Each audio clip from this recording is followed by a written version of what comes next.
Welcome to Palawan. Palawan is often called the last frontier of the Philippines, with its stunning turquoise waters, towering limestone cliffs, and secret lagoons. El Nido in Palawan offers breathtaking island hopping adventures, choose serene lagos, beaches with powdery white sand, and a vibrant marine life.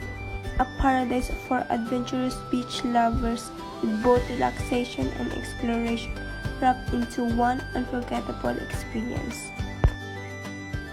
Welcome to Bicol Region.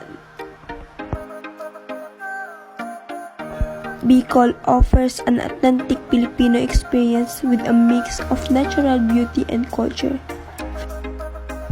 Famous for Mayon volcanoes, perfect cone shape, vibrant local cuisine, and peaceful spot like Asamlang Lake, Bicol charms travelers looking for scenic views and warm hospitality.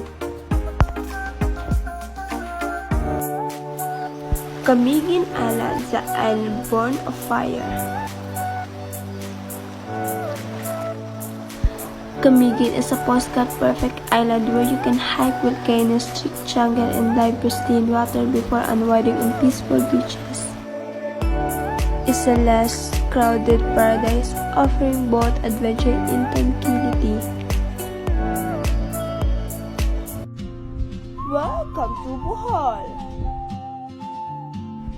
Bohol is known for whimsical chocolate hills, pristine beaches, and Panglao, and the adorable tertiary sanctuary where visitors can see one of the world's smallest primates in its natural habitat.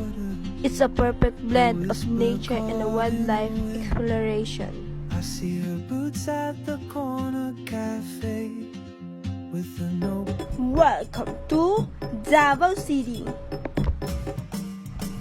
Davao City is a lively and colorful melting pot of the culture nestled in the southern Philippines. It is a city where tradition meets modern life, shaped by its indigenous nomad roots and rich through centuries of history. Known for its warm and welcoming people, Davao venues celebrate their heritage with pride through festivals like the vibrant Kadayawan Festival, a joyful thanksgiving for the region's bountiful harvest and cultural and diversity.